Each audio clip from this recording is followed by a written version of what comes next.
إن الحمد لله رب العالمين والعاقبة للمتقين ولا عدوان إلا على الظالمين وأصلي وأسلم على أشرف الأنبياء والمرسلين نبينا محمد وعلى آله وأصحابه الفائزين برضا الله. اللهم صل على محمد وعلى آل محمد كما صليت على إبراهيم وعلى آل إبراهيم وبارك على محمد وعلى آل محمد كما باركت على إبراهيم وعلى آل إبراهيم إنك حميد مجيد. أعوذ بالله من الشيطان الرجيم. بسم الله الرحمن الرحيم. يا أيها الذين آمنوا اتقوا الله حق تقاته ولا تموتن إلا وأنتم مسلمون. يا أيها الناس اتقوا ربكم الذي خلقكم من نفس واحدة وخلق منها زوجها وبث منهما رجالا كثيرا ونساء واتقوا الله الذي تساءلون به والأرحام إن الله كان عليكم رقيبا. بسم الله الرحمن الرحيم. أينما تكونوا يدرككم الموت ولو كنتم في بروج مشيدة. رب اشرح لي صدري ويسر لي أمري. സ്നേഹാദരണീയരായ വിശ്വാസിനി സഹോദരങ്ങളെ, സർവലോക രക്ഷിതാവായ അല്ലാഹുവിന്റെ നിയമങ്ങളും നിർദ്ദേശങ്ങളും അന്ത്യപ്രവാചകൻ മുഹമ്മദ് മുസ്തഫ റസൂലുള്ളാഹി സ്വല്ലല്ലാഹു അലൈഹി വസല്ലമയുടെ ജീവിതചര്യകളും സ്വന്തം ജീവിതത്തിന്റെ എല്ലാ രംഗത്തും അല്ലാഹുവിന്റെ പരലോക വിചാരണ മനസ്സിൽ ചിന്തിച്ചുകൊണ്ട് സ്വീകരിക്കണമേ എന്ന് ആദ്യമായി ഓർമ്മപ്പെടുത്തുകയാണ്, വസിയത്ത് ചെയ്യുകയാണ്. നമ്മൾ ജീവിച്ചുകൊണ്ടിരിക്കുന്ന ഈ കാലഘട്ടത്തിൽ പലരും പറയുന്ന ഒരു പരാതി, കാലം എത്ര വേഗമാ തീർന്നുകൊണ്ടിരിക്കുന്നത് എന്നുള്ളതാണ്. എത്ര പെട്ടെന്നാണ് മാസങ്ങളും ദിവസങ്ങളും കഴിഞ്ഞു പോകുന്നത് എന്നതൊരു അത്ഭുതമായി പറയുന്നുണ്ടെങ്കിലും ആ കാലത്തിന്റെ യാത്രക്കിടയിൽ നമ്മിൽ നിന്നും തിരിച്ച് അല്ലാഹുവിന്റെ അരികിലേക്ക് മടങ്ങിപ്പോയ നമ്മുടെ പ്രിയപ്പെട്ട പല ആളുകളെ പറ്റിയും നമ്മൾ അത്ര ബോധവാന്മാരുമല്ല. ചില സാഹിത്യകാരന്മാരൊക്കെ പറയുന്നത് പോലെ കാലയവനികക്ക് പിന്നിൽ എത്രയെത്ര മരണങ്ങൾ, എത്രയെത്ര കുടുംബക്കാർ, എത്രയെത്ര പ്രിയപ്പെട്ടവർ മറഞ്ഞാലും കാലത്തിന്റെ പോക്കിനെ കുറിച്ചും കാലത്തിന്റെ സ്പീഡിനെ കുറിച്ചും പരാതി പറയുക എന്നതല്ലാതെ അതേ കാലത്തിന്റെ യാത്രക്കിടയിൽ എവിടെയോ കിടന്ന് മടങ്ങേണ്ടവനാണ് എന്ന ബോധം ഇന്ന് പലർക്കും നഷ്ടപ്പെട്ടുകൊണ്ടിരിക്കുകയാണ്. മുൻഗാമികളായ സ്വഹാബത്ത് പഠിപ്പിച്ചതുപോലെ ആരും കാണാത്തൊരു കൂട്ടുകാരൻ എന്റെയും നിങ്ങളുടെയും കൂടെയുണ്ട്. അള്ളാഹു നിശ്ചയിച്ച മലക്കുൽ മൗത്ത്. നമ്മുടെ അവസരം ഏത് സെക്കൻഡിൽ ഏത് സമയത്ത് എത്തിപ്പെടുന്നോ അതിന്റെ ഒരു അംശം പോലും മുന്നോട്ടോ പിന്നോട്ടോ നീക്കാതെ തന്റെ കണ്ടനാടിയിൽ നിന്നും ജീവൻ കവർന്നെടുത്ത് ആത്മാവിനെയും പിടിച്ച് തിരിച്ചു പോകുന്ന ഒരു കൂട്ടുകാരൻ എന്റെയും നിങ്ങളുടെയും കൂടെ സദാ അള്ളാഹുവിന്റെ കൽപ്പനക്ക് വേണ്ടി കാത്തിരിക്കുന്നുണ്ട്. അപ്രതീക്ഷിതമായൊരു വരവിൽ ഒന്നും പരിഗണിക്കാതെ, സർവമോഹങ്ങളും പരിഗണിക്കാതെ നമ്മുടെ ഭാര്യമാര് വിധവകളാകുന്നതോ, നമ്മുടെ മക്കള് പറക്കമുറ്റാത്ത മക്കളാകുന്നതോ, നമ്മളെ ഭർത്താവ് നമ്മൾ ഒരുപാട് സ്നേഹിച്ചൊരു വ്യക്തിയായിരുന്നു എന്നതൊന്നും പരിഗണിക്കാതെ ഈ ലോകത്ത് നിന്നും അല്ലാഹു തആല അല്ലെങ്കിൽ ആ കൂട്ടുകാരനിലൂടെ നമ്മളെ അങ്ങ് കൊണ്ടുപോകും. അതാണ് റബ്ബ് വിശുദ്ധ ഖുർആനിലൂടെ പഠിപ്പിച്ചതും. കുല്ലു മൻ അലൈഹാ ഫാൻ, കുല്ലു മൻ അലൈഹാ ഫാൻ, തീർച്ചയായും ഈ ലോകത്തുള്ള സർവ്വതും നശിക്കും. ഒരു കവളപ്പാറയോ ചൂരൽമലയോ അല്ല, റബ്ബ് സൃഷ്ടിച്ച ഈ ദുനിയാവ് സർവ്വതും ഒന്നടങ്കം നശിക്കും. ആ ലോകത്ത് ജീവിച്ചിരുന്ന കോടീശ്വരന്മാർ, ധനാഢ്യർ, ലോകം നിയന്ത്രിച്ചിരുന്നവർ, ഒരിക്കലും എനിക്ക് യാതൊന്നും ബാധിക്കുകയില്ല എന്ന വിശ്വാസത്തോടുകൂടി ആരോഗ്യം സംരക്ഷിച്ചവർ, കുല്ലു മൻ അലൈഹാ ഫാൻ, എല്ലാം അല്ലാഹുവിന്റെ അരികിലേക്ക് തിരിച്ചുള്ളൊരു മടക്കം ഉണ്ടാകും. വയബ്ഖാ വജ്ഹു റബ്ബിക ദുൽ ജലാലി വൽ ഇക്റാം, ഉന്നതനും ആദരണീയനുമായ അല്ലാഹുവല്ലാത്ത സർവ്വതും ഈ ലോകത്ത് നിന്നും ഇന്നല്ലെങ്കിൽ നാളെ അല്ലാഹുവിന്റെ അരികിലേക്ക് മടങ്ങും. പല രീതിയിലും രൂപത്തിലും അല്ലാഹു അത് നമുക്ക് കാണിച്ചു തന്നുകൊണ്ടിരിക്കുന്നു. ഇക്കഴിഞ്ഞ ദിവസം പോലും മനസ്സിനെ ഏറെ സങ്കടപ്പെടുത്തുന്ന വാർത്തകൾ നമ്മൾ കണ്ടു.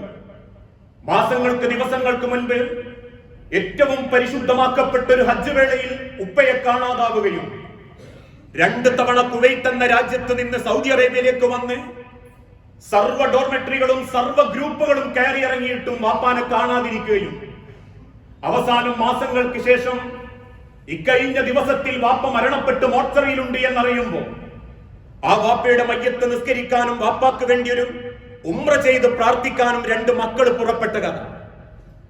വാപ്പയുടെ മയ്യത്ത് വാങ്ങി രാജകീയ പ്രൗഢിയോടെ, കാരണം ഒരു ഹജ്ജ് വേളയിൽ മരണപ്പെട്ട അള്ളാഹുവിന്റെ ദാസന.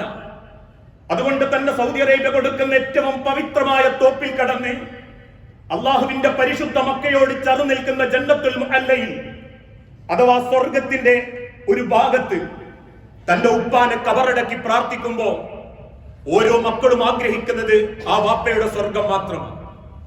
തിരിച്ചൊരുപാട് സ്വപ്നങ്ങളും പ്രതീക്ഷകളുമായി തന്റെ താമസ സ്ഥലത്തേക്ക് പുറപ്പെടുന്ന മകനെ വാപ്പാക്ക് വേണ്ടി നാട്ടിൽ മയ്യത്ത് നിസ്കരിച്ചിട്ടും പ്രാർത്ഥിച്ചിട്ടും കാത്തിരുന്ന് രാത്രി കടന്നുറങ്ങിയവരെ അമ്പരപ്പിച്ചുകൊണ്ട് പിറ്റേന്ന് നേരം വെളുക്കുമ്പോഴേക്കും അതിലൊരു മകനെയും അല്ലാഹു തആല തിരിച്ചു കൊണ്ടുപോയി അപകടത്തിന്റെ രൂപത്തിൽ.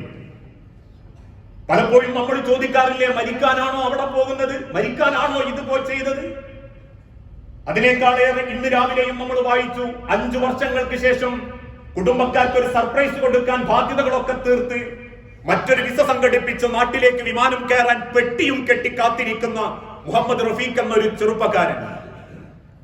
നേരം വെളുത്തിട്ടും എഴുന്നേൽക്കാതായപ്പം തട്ടി വിളിച്ച കൂട്ടുകാർക്ക് മുൻപിൽ ജീവനില്ലാതെ കിടക്കുമ്പോ ഓരോ മക്കൾക്കും വാങ്ങിവെച്ച പെട്ടിയും ഓരോ കുടുംബക്കാർക്കനും കൊടുക്കേണ്ടതും പെട്ടിയും കണ്ട് കൂട്ടുകാരെ കരയുന്നുണ്ടെങ്കിൽ, കുല്ലു മൻ അലൈഹാ ഫാൻ, മനുഷ്യരെ ഞാനും നിങ്ങളും ഈ ലോകത്ത് നിന്ന് തിരിച്ചു പോകാൻ വന്നവരാ. എനിക്ക് എത്ര കോടികൾ ഉണ്ടെങ്കിലും എത്ര സ്വപ്നങ്ങൾ ഉണ്ടെങ്കിലും ഞാൻ എന്തൊക്കെ സമ്പാദിച്ചു കൂട്ടിയാലും വയബ്ഖാ വജ്ഹു റബ്ബിക, ഈ ലോകവും മനുഷ്യരെയും സൃഷ്ടിച്ച അല്ലാഹു അല്ലാത്ത ഒന്നും ഈ ലോകത്ത് അവസാനം ഉണ്ടാവുകയില്ല. അതാണ് റബ്ബ് വിശുദ്ധ ഖുർആനിലൂടെ പഠിപ്പിച്ചതും. ഐനമാ തകൂനു തുദ്രികുൽ മൗത്ത്, ഐനമാ തകൂനു, നിങ്ങൾ എവിടെയായിരുന്നാലും യുദ്രികുൽ മൗത്ത്, നിങ്ങളെ മരണം പിടികൂടും, എവിടെയായിരുന്നാലും. എന്നിട്ട് അല്ലാഹു പറയുന്നു, വലൗ കുൻതും ഫീ ബുറൂജിൻ മുശയ്യദ, കെട്ടിയുണ്ടാക്കപ്പെട്ട ഏത് കോട്ടക്കൊത്തളങ്ങളിലാണെങ്കിലും മരണം നിങ്ങളെ തേടിയെത്തും. അതിനാരോഗ്യം അല്ലാഹു കണക്കാക്കുന്നില്ല. എന്നും രാവിലെ നടക്കാൻ പോകുന്നവർ അറ്റാക്ക് വന്ന് മരിക്കുന്നില്ല. മണിക്കൂറുകളോളം തന്റെ ശാരീരിക ഫിറ്റ്നസ് കാത്തു സൂക്ഷിക്കുന്നവർ മരിക്കുന്നില്ല. ജീവിതത്തിൽ ഒന്നും സംഭവിക്കും അല്ലെങ്കിൽ നാളെ മരിക്കുമെന്ന് വിചാരിച്ചവർ ഇപ്പോഴും ആശ്വാസത്തോടെ ജീവിക്കുന്നില്ലേ? ആ ഒരു മരണത്തെ തൊട്ട് ഒരു നാൾ അവരെ പോലെയോ അവരെക്കാളും സങ്കടപ്പെടുത്തിയോ നമ്മളും ഈ ലോകത്ത് നിന്നും തിരിച്ചു പോകും. ആ മരണത്തെ തടഞ്ഞു നിർത്താൻ പറ്റുന്ന ഒന്നും എന്റെയും നമ്മളുടെയും കയ്യിലില്ല. അതുകൊണ്ടാണല്ലോ ഇക്കഴിഞ്ഞ ദിവസങ്ങളിൽ പോലും ചരിത്രം ഓർമ്മപ്പെടുത്തിയ വലിയൊരു സത്യം, ലോകം അടക്കി വാണിരുന്ന അലക്സാണ്ടർ ചക്രവർത്തി 30 വയസ്സായിട്ടേ ഉള്ളൂ. ഏഷ്യയും പശ്ചിമേഷ്യയും അടക്കം അദ്ദേഹത്തിന്റെ കയ്യെത്താത്ത രാജ്യങ്ങളില്ല. ഓരോ രാജ്യത്തേക്കും അദ്ദേഹം പ്രവേശിക്കുമ്പോ നാട്ടുകാർക്ക് ഉറപ്പ അലക്സാണ്ടർ അത് ജയിച്ചിരിക്കും. 30 വർഷത്തിന്റെ ഇടയിൽ 16ാമത്തെ വയസ്സിന് ശേഷം 14 കൊല്ലത്തിനിടയിൽ അദ്ദേഹം കീഴടക്കാത്ത രാജ്യങ്ങളില്ല. അദ്ദേഹം പലപ്പോഴും ജനത്തോട് പറഞ്ഞത്, ഈ ലോകത്തിന്റെ അധികാരി ഞാനായിരിക്കും, സർവ്വതും എന്റേതായിരിക്കും. 30ാമത്തെ വയസ്സിൽ ഒരു ചെറിയ അസുഖം ബാധിച്ച് അവസാനം ആ അസുഖത്തിന്റെ മുൻപിൽ അദ്ദേഹം മരണത്തിന് കീഴടങ്ങിയപ്പോ അദ്ദേഹത്തെ കത്തിക്കാൻ വേണ്ടി കൊണ്ടുപോകുന്ന സമയത്ത് 2 കൈകളും ആ കട്ടിലിന്റെ പുറത്തേക്ക് ആളുകൾ എടുത്തിട്ടു എന്ന്. 2 കൈകളും പുറത്തേക്ക് തൂങ്ങിക്കിടക്കുന്ന അലക്സാണ്ടർ ചക്രവർത്തിയെ നോക്കി അന്ന് ജനത ചോദിച്ചു, ലോകം വെട്ടിപ്പിടിച്ചിട്ടും കൊന്നൊടുക്കിയിട്ടും എന്തുണ്ട് അലക്സാണ്ടറെ നിന്റെ കയ്യിൽ? ഒരു തരി മണ്ണ്, ഒരു തരി പൊന്ന്. ഈ ദുനിയാവിൽ വെട്ടിപ്പിടിച്ചും ആളെ വഞ്ചിച്ചിട്ടും മറ്റുള്ളവരെ കുറ്റപ്പെടുത്തിയും സ്വന്തം ചോരയെ പരിക്കേൽപ്പിച്ചും നേടിയത്. ആ ഒരു മരണത്തെയാണ് ചരിത്രം വിശദീകരിപ്പിച്ചതും. പാർക്കാൻ ഗതിയില്ലാതെ റോഡരികിൽ കിടന്നവനും പാർക്കാൻ കൊട്ടാരത്തിൽ കിടന്നവനും 6 അടി മണ്ണേ കണ്ണം പറമ്പിലുള്ളൂ. ഈ ലോകത്ത് എന്തൊക്കെ നേടിയാലും അവസാനത്തൊരു യാത്ര, ലോകത്തൊരു ശക്തിക്കും നിയന്ത്രിക്കാനാവാത്ത യാത്ര, പകരം കൊടുക്കാൻ പറ്റാത്ത യാത്ര. ഒരാൾ മരണപ്പെടുമ്പോ നമ്മൾ ചിന്തിക്കാറില്ലേ, പകരം എത്ര വയസ്സന്മാരുണ്ട് റബ്ബേ, ജീവിക്കാനും നടക്കാനും പറ്റാതെ എഴുന്നേൽക്കാൻ പോലും പറ്റാതെ എത്ര വയസ്സന്മാര് കുടുംബത്തിലുണ്ട്, അവരെ കൊണ്ടുപോയിക്കൂടായിരുന്നോ നിനക്ക്? എന്തിനാ ഇത്രയും ചുറുചുറുക്കുള്ള യുവാക്കളെ, ചെറുപ്പക്കാരെ, ആ കുടുംബത്തിന്റെ ഏക പ്രതീക്ഷയെ എന്തിനാ റബ്ബേ നീ കൊണ്ടുപോയതെന്ന് ചോദിക്കുന്നുണ്ടെങ്കിൽ അതേ ചോദ്യം സിദ്ദീഖുൽ അക്ബർ റളിയല്ലാഹു അൻഹു അല്ലാഹുവിന്റെ റസൂലുള്ളാഹിയോടും ചോദിച്ചു. നബി സല്ലല്ലാഹു അലൈഹി വസല്ലമക്ക് മരണത്തിന്റെ ചില അടയാളങ്ങൾ അല്ലാഹു കാണിച്ചു കൊടുത്തപ്പോ അല്ലാഹുവിന്റെ ഹബീബ് മദീന പള്ളി അറഫ മൈതാനിയിൽ വെച്ച് പറഞ്ഞു, ഖുദൂ അന്നി മനാസിക്കക്കും.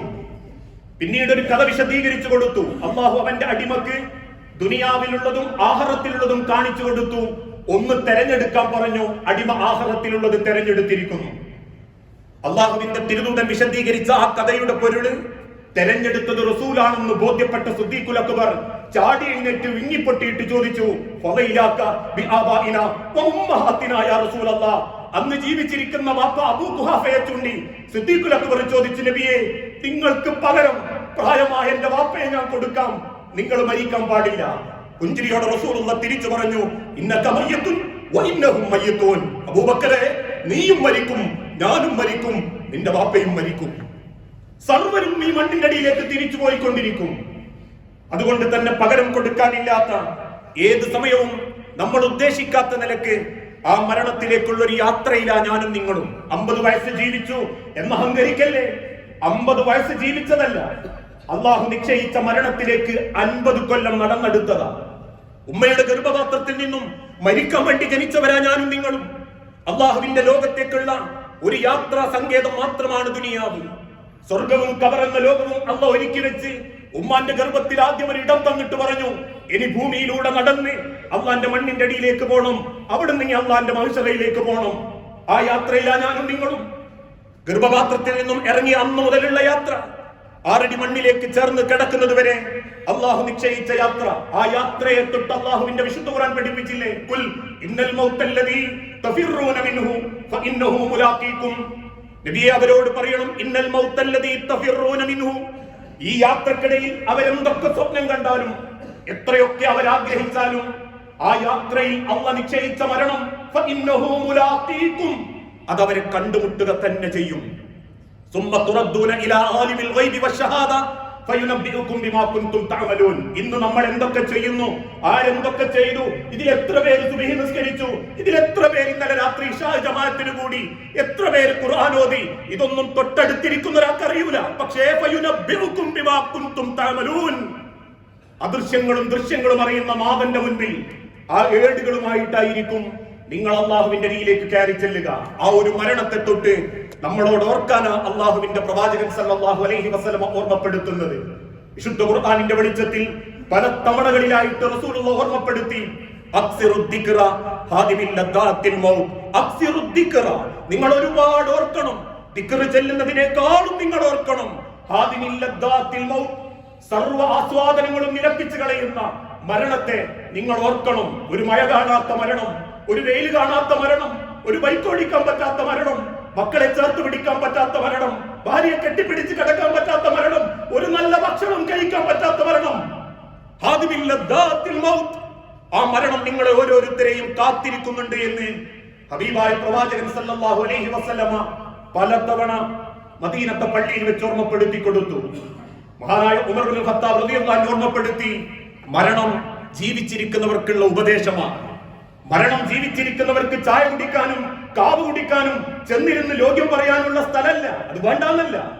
അല്ലെങ്കിൽ ഇന്ന് ചില ആളുകൾ വിദേഹത്ത് കാട്ടിക്കൂട്ടുന്നത് പോലെ മരിച്ചതിന്റെ കണ്ണൂക്കിന്റെ ചോറും ബിരിയാണിയും പോത്തിറച്ചിയും തിന്ന് ആസ്വദിച്ച് എന്തെങ്കിലും വിടുവായത്തരം പറഞ്ഞ് ഉമ്മറത്തിരുന്ന് സ്വറകൊള്ളാനല്ല. മരണം ഉപദേശമാണ്. ഈ ലോകത്ത് ജീവിച്ചിരിക്കുന്നവർക്കുള്ള ഉപദേശം. ഉമർ ഇബ്നുൽ ഖത്താബ് റളിയല്ലാഹു അൻഹു മദീനത്തെ പള്ളിയിൽ നിന്ന് പല സമയത്തും സഹാബത്തിനോട് പറയും, ഒരു മരണം കേൾക്കുമ്പോ കഫാ ബിൽ മൗതി വാഇദ, മരണം നിങ്ങൾക്കുള്ള ഉപദേശമാണ്. കാരണം മരിച്ചവരെ പറ്റി നിങ്ങൾ ചിന്തിക്കണം. അവരെന്ത് കൊണ്ടുപോയി, അവർക്ക് വേണ്ടി ഈ ലോകത്ത് നിന്നും എന്ത് കൊണ്ടുകൊടുക്കാൻ പറ്റി, ആർക്കതിനെ നിയന്ത്രിക്കാനും തടഞ്ഞു നിർത്താനും സാധിച്ചു. ആ ഒരു മരണം ഏത് സെക്കൻഡിലും നമ്മളിലേക്ക് വരുമ്പോ മുമ്പെങ്ങുമില്ലാത്ത കോലത്തിൽ പ്രായവ്യത്യാസങ്ങൾ നോക്കാതെ അപ്രതീക്ഷിതമായി പടച്ചറപ്പ് ഓരോരുത്തരെ കൊണ്ടുപോകുമ്പോ 4ഉം 5ഉം വയസ്സുള്ള മക്കൾ പോലും വീണ് മരിക്കുമ്പോ അള്ളാഹുവിന്റെ ആ ഓർമ്മപ്പെടുത്തൽ നമ്മൾ ചിന്തിക്കണം. നമ്മൾ ആ മരണത്തിന് ഒരുങ്ങിയിട്ടുണ്ടോ നമ്മൾ അള്ളാഹുവിന്റെ അരികിലേക്ക് പോകാൻ? ഒരാളെ പറ്റിയും കുറ്റം പറയാത്തൊരു നാവ്, ഒരാളുടേതും കവർന്നെടുക്കാത്തൊരു സമ്പാദ്യം, ഒരാളോടും അനീതി കാണിക്കാത്തൊരു ജീവിതം, അള്ളാഹുവിന്റെ മുൻപിൽ നെഞ്ചു പിരിച്ചു നിൽക്കാൻ പറ്റിയൊരു ഈമാൻ. ഇതിലേത് സമ്പാദ്യം കൊണ്ടാണ് നമ്മൾ അള്ളാന്റെ അടുത്തേക്ക് ഒരുങ്ങിക്കൊണ്ടിരിക്കുന്നത്?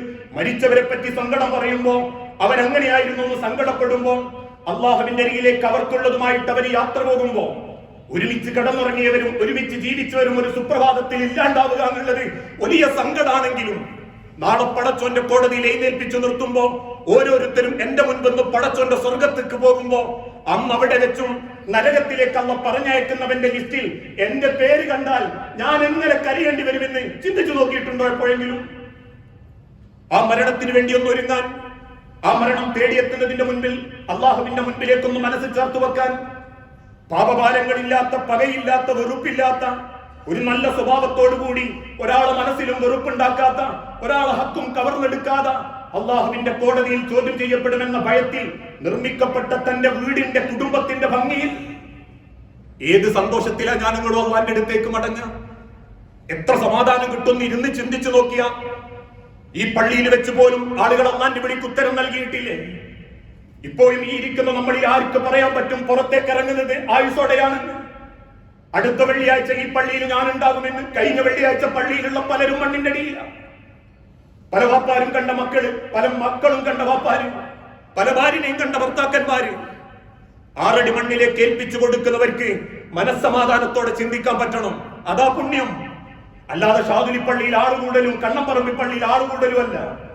6 അടി മണ്ണിലേക്ക് ഇറക്കി വെക്കുമ്പോൾ ഒരാളോടും ഫസാദ് ചെയ്യാതെ, ഒരു കുടുംബത്തിനോടും അനീതി കാണിക്കാതെ, ഒരു ഉറുപ്പ്യന്റെ കാര്യത്തിൽ പോലും ദേറികേട് കാണിക്കാതെ അള്ളാഹുവിന്റെ വിളിക്കുത്തരം നൽകിയവനെന്നൊരു ആശ്വാസം ഉണ്ടല്ലോ.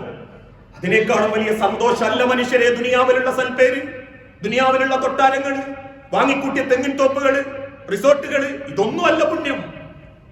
ആ ഒരു മരണത്തെ നമ്മൾ കാത്തിരിക്കുമ്പോ മഹാനായ സഅദ് ബിൻ മുആദ് റളിയല്ലാഹു അൻഹു ഇസ്ലാമിക ലോകത്ത് ജീവിച്ചത് 5 കൊല്ലമാ. 30-ാം വയസ്സിൽ ഇസ്ലാം മതം സ്വീകരിച്ചു. 35-ാമത്തെ കൊല്ലത്തിൽ അദ്ദേഹം ഷഹീദാവുന്നുണ്ട്. വയറിന് വെട്ടുകെട്ടി രക്തം വാർന്നൊലിച്ച് മരണം കൺമുൻപിൽ കാണുമ്പോ സഹാബത്തിനോട് അദ്ദേഹം ഒരു ആഗ്രഹം പറയും, നിങ്ങൾ എന്നെ റസൂലുള്ളാഹിനെ ഈ അവസ്ഥയിൽ കാണിക്കരുത്. എന്റെ ഹബീബ് കരയും, എന്റെ മുറിവിന്റെ ആയം കണ്ട് റസൂൽ കരയും. അവസാനം അറിഞ്ഞ റസൂൽ ഓടി വരുമ്പോഴേക്കും മദീന പള്ളിയുടെ മണൽത്തരികളിൽ സഅദ് ബിൻ മുആദ് മുഖം കുത്തി മരിച്ചു കിടക്കുന്നതാ കാണുന്നത്.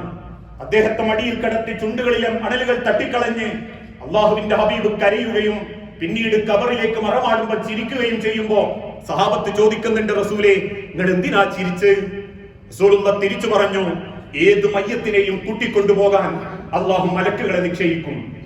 ആത്മാവിനെ കൂട്ടിക്കൊണ്ടുപോകുന്ന മലക്കുകളുടെ എണ്ണം അവന്റെ സമ്പാദ്യത്തിനനുസരിച്ച, ദുനിയാവിലെ ബാങ്ക് ബാലൻസ് അല്ല, മറിച്ച് അവൻ ജീവിതത്തിൽ ചെയ്തു കൂട്ടിയ സൽക്കർമ്മങ്ങൾ, നല്ല സ്വഭാവങ്ങൾ. ആ കണ്ണീരോടെ റസൂലുള്ള പറഞ്ഞതും, ഒരു കാരക്കയുടെ കഷണം കൊണ്ടെങ്കിലും നിങ്ങൾ അള്ളാന്റെ നരകത്തെ കാക്കണം, ഒരു പുഞ്ചിരി കൊണ്ടെങ്കിലും നിങ്ങൾ അള്ളാഹുവിന്റെ ഖബറിനെ കാക്കണം. എന്നിട്ട് പറഞ്ഞു, 70,000 മലക്കുകളാ എന്റെ സഅദിനെ കൊണ്ടുപോകാൻ പടച്ചോൻ പറഞ്ഞയച്ച്. 70,000 മലക്കുകൾ. 5 കൊല്ലം ഇസ്ലാമിക ലോകത്ത് അദ്ദേഹം ജീവിച്ച്.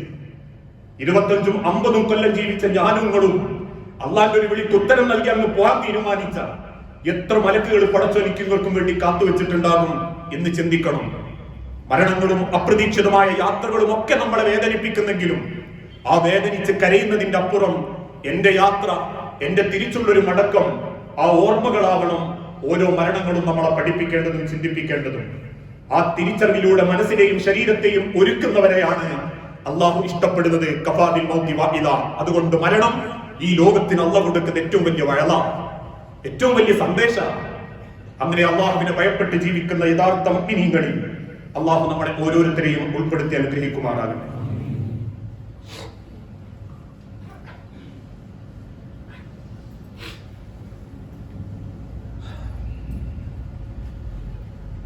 അൽഹംദുലില്ലാഹ് വസ്സലാത്തു വസ്സലാമു അലാ റസൂലിൽ അമീൻ വഅലാ ആലിഹി വഅസ്ഹാബിഹി അജ്മഈൻ. അമ്മാ ബഅദ്. യാ അയ്യുഹന്നാസ് ഊസീകും സാനിയം ബിത്തഖ്വല്ലാഹ്. ജീവിതത്തിന്റെ ഒരു രംഗത്തും അല്ലാഹുവിനെ മറന്നു പോകരുത് എന്ന് എന്നോടെന്ന പോലെ നിങ്ങളിൽ ഓരോരുത്തരോടും നമ്മളിൽ ഓരോരുത്തരോടും വസിയത്ത് ചെയ്യുകയാണ്, ഉപദേശിക്കുകയാണ്. പലപ്പോഴും മരണത്തിന് ശേഷം പല കുടുംബത്തിൽ നിന്നും നമ്മൾ കേൾക്കുന്ന ഒരു ചരിത്രം ആ മരണപ്പെട്ട വ്യക്തിയുടെ അനന്തര സ്വത്തുമായി ബന്ധപ്പെട്ട പ്രശ്നങ്ങളാണ്. യഥാർത്ഥത്തിൽ മരിച്ച വ്യക്തികളോട് ഒരു കുടുംബം കാണിക്കുന്ന ഏറ്റവും വലിയ നെറികേടും ആ അനന്തര സ്വത്തിൽ കാണിക്കുന്ന കള്ളത്തരങ്ങളാണ് എന്ന് മുൻഗാമികളായ സർവ്വ ഉലമാക്കളും രേഖപ്പെടുത്തിയിട്ടുണ്ട്. ഒരിക്കൽ മദീന പള്ളിയിൽ ഇരിക്കുന്ന സഹാബത്തിനോട് പ്രവാചകൻ സല്ലല്ലാഹു അലൈഹി വസല്ലമ ചോദിച്ചു, നിങ്ങൾക്ക് നിങ്ങളുടെ സ്വത്താണോ ഇഷ്ടം, നിങ്ങളുടെ അനന്തര സ്വത്താണോ ഇഷ്ടം? എന്റെ വാക്ക് കേൾക്കുന്ന പ്രിയപ്പെട്ട എന്റെ സഹോദരങ്ങളോടും ഇതൊരു ചോദ്യമായിട്ട് ഞാൻ നിങ്ങളോട് ചോദിക്കുകയാണ്. നിങ്ങൾക്ക് നിങ്ങളുടെ സ്വത്താണോ ഇഷ്ടം, അനന്തര സ്വത്താണോ ഇഷ്ടം? സ്വാഭാവികമായും സഹാബത്ത് ചിന്തിച്ചിട്ട് പറഞ്ഞു, റസൂലേ, ഞങ്ങളുടെ സ്വത്ത് എന്ന് പറഞ്ഞാൽ ഞങ്ങളുടേതാണ്, അനന്തര സ്വത്ത് എന്ന് പറഞ്ഞാൽ അത് മക്കൾക്ക് കൊടുക്കേണ്ടതാണ്. അതുകൊണ്ട് തന്നെ ഞങ്ങൾക്ക് ഞങ്ങളുടെ സ്വത്താണ് റസൂലേ ഇഷ്ടം, അനന്തര സ്വത്തിനോട് ഞങ്ങൾക്ക് വലിയ താല്പര്യമില്ല. കാരണം ഞങ്ങൾക്ക് അത് ഉപകാരപ്പെടൂല, ഞങ്ങളുടെ മക്കൾക്കോ കുടുംബത്തിനോ അത് എടുക്കാനുള്ള. പ്രവാചകൻ സല്ലല്ലാഹു അലൈഹി വസല്ലമ കണ്ണുനീരോടെ കരയാൻ തുടങ്ങി. ഈ ഒരു ചരിത്രത്തെ വ്യാഖ്യാനിച്ചുകൊണ്ട് ഉലമാക്കൾ ചോദിച്ചു, പ്രിയപ്പെട്ടവരെ, നമുക്ക് കിട്ടുന്ന അനന്തര സ്വത്ത് ഏതാണെന്നറിയോ? അത് നമ്മൾ ബാക്കി വെച്ച് സമ്പാദിച്ച കോടിക്കണക്കിന്റെ ആസ്തിയുള്ള പറമ്പോ ബിൽഡിങ്ങോ ഫ്ലാറ്റോ ഇതൊന്നുമല്ല.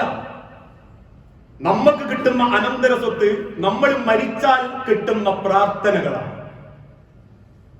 മരിച്ചാലും നമ്മൾക്ക് വേണ്ടി പ്രാർത്ഥിക്കുന്ന ഒരു മനസ്സ് ഈ ലോകത്തുണ്ടെങ്കിൽ, നമ്മുടെ സ്വഭാവം കൊണ്ടും പെരുമാറ്റം കൊണ്ടും ഇടപെടലുകളെ കൊണ്ടും നമ്മളെ ഓർക്കുമ്പോഴേക്കും മനസ്സ് തുറന്ന് അയാളെ കവറിങ്ങൊന്ന് നന്നാക്കി കൊടുക്കണേ റബ്ബേന്ന് ഒരാളും പറയാതെ പറയിപ്പിക്കാൻ പറ്റുന്ന ഒരു ജീവിതം ഉണ്ടെങ്കിൽ അത് നമ്മൾ അനന്തര സ്വത്താ. ഈ ലോകത്ത് നിന്ന് മറ്റൊരാളുടെ നാവുകളിലൂടെ കിട്ടുന്ന പ്രാർത്ഥന എന്ന പുണ്യം, അതാണ് നമ്മൾ അനന്തര സ്വത്ത്. അത് ജീവിച്ചിരിക്കുന്ന കാലത്ത് നമ്മളെ ജീവിതം കൊണ്ട് നമ്മൾ നേടിയെടുക്കേണ്ടതാണ്. പല പള്ളിയിലും അല്ലെങ്കിൽ പല സ്ഥലത്തും മയ്യത്ത് നിസ്കരിച്ച് ഇറങ്ങിപ്പോകുമ്പോൾ ചിലർ പറയാറില്ലേ, എന്തൊക്കെ കാണിച്ച മനുഷ്യനാ, 3 തുണി പോകുന്ന പോക്ക് കണ്ടോ?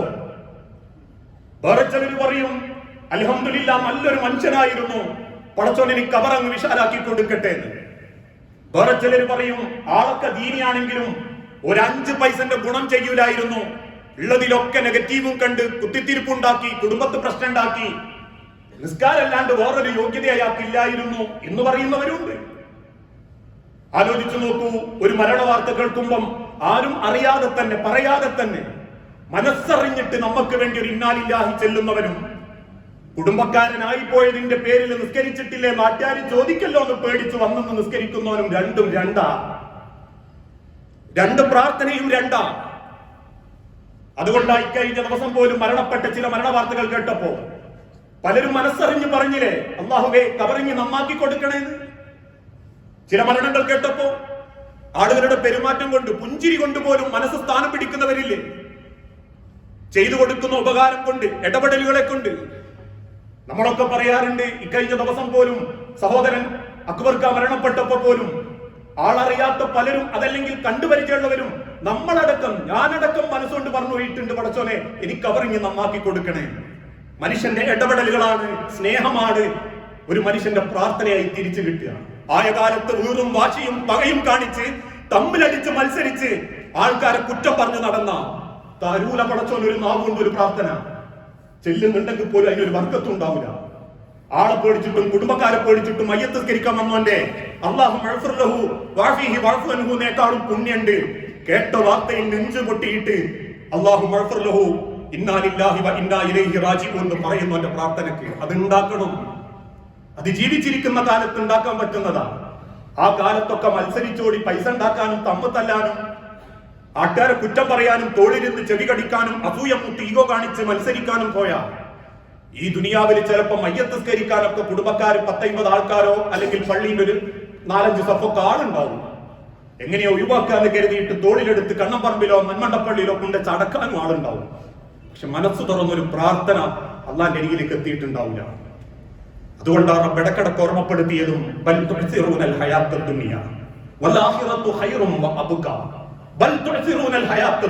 ദുനിയാവ് നശ്വരമാ മനുഷ്യരെ.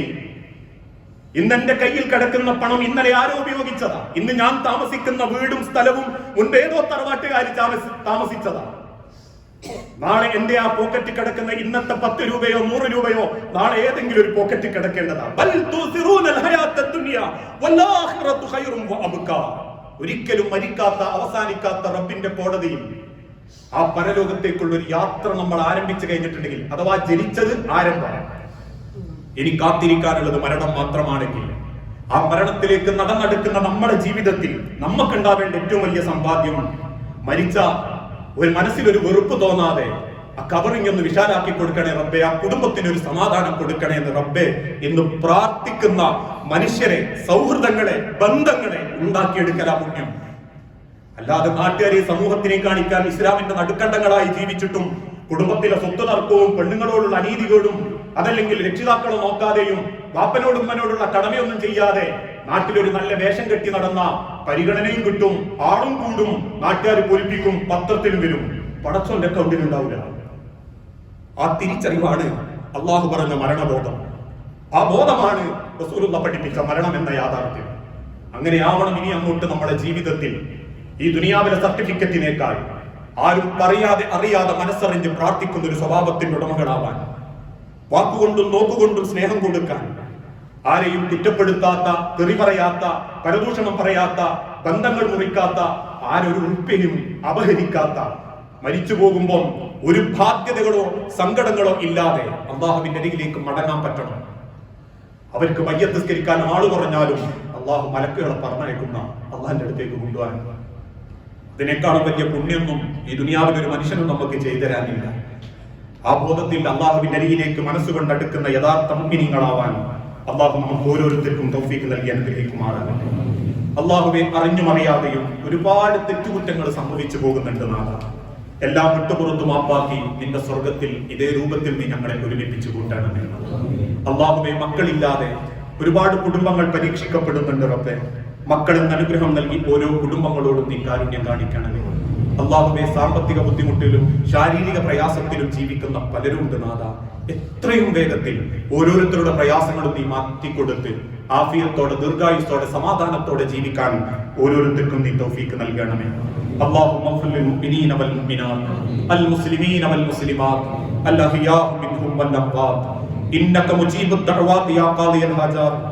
اللهم أعز الإسلام والمسلمين وأذل الشرك والمشركين. اللهم أجرنا من النار. اللهم أجرنا من النار. اللهم أجرنا من النار. അള്ളാഹുവെ, പ്രാർത്ഥിക്കണമെന്ന് വസിയത്ത് തന്നവരുണ്ട്. അസുഖം ബാധിച്ച് ഹോസ്പിറ്റലിൽ വെന്റിലേറ്ററിൽ അടക്കം കിടക്കുന്ന രോഗികൾ, നാഥ, എന്താണോ എല്ലാവർക്കും ഹൈറായത് ആ ഹൈറിലേക്ക് നീ എളുപ്പം എത്തിക്കുകയും മനസ്സിന് ആശ്വാസവും ക്ഷമയും നൽകി ഓരോരുത്തരോടും നീ കാരുണ്യം കാണിക്കണമേ. നാഥ, നിന്റെ വിളിക്കുത്തരം നൽകി നിന്നിലേക്ക് മടങ്ങിയ ഞങ്ങളുടെ പ്രിയപ്പെട്ട കുടുംബാംഗങ്ങൾ, സഹോദരങ്ങൾ, സുഹൃത്തുക്കൾ, മാതാപിതാക്കൾ, മക്കൾ, ഭാര്യമാർ, ഭർത്താക്കന്മാർ, പ്രാർത്ഥിക്കാൻ വസിയത്ത് തന്ന അക്ബർക്കരുടെ കുടുംബം, അതോടൊപ്പം തന്നെ സഹോദരൻ റഷീദ് കയുടെ കുടുംബം, നിരവധി ആളുകൾ റബ്ബേ നിന്റെ അടുത്തേക്ക് മടങ്ങിയിട്ടുണ്ട്. ഖബർ വെളിച്ചമാക്കി കൊടുക്കുകയും പാപങ്ങൾ പൊരുത്തപ്പെട്ട് പുറത്ത് ഏറ്റവും നല്ല ഒരു ജീവിതം ഖബറിലും ആഖിറത്തിലും ഓരോരുത്തർക്കും നീ പ്രദാനം ചെയ്യണമേ. പല മരണങ്ങളെ കൊണ്ടും വേദനിക്കുന്ന മനസ്സുകളെ ക്ഷമയോടെ നേരിടാൻ അള്ളാഹുവേ, നീ ഓരോ മനസ്സിനും ശക്തി നൽകണമേ. സാമ്പത്തിക കടബാധ്യതയിൽ പെട്ടുപോയവരുണ്ട് നാഥ. ഹലാലായ നിനക്ക് ബാധ്യതകൾ തീർത്ത് അള്ളാഹുവിനെ കണ്ടുമുട്ടുന്ന യഥാർത്ഥ മുത്തഖീങ്ങളിൽ നീ ഞങ്ങളെ ഉൾപ്പെടുത്തി അനുഗ്രഹിക്കണമേ. റബ്ബനാ ആതിനാ ഫിദ്ദുനിയ ഹസന വഫിൽ ആഖിറതി ഹസനത വഖിനാ അദാബന്നാർ.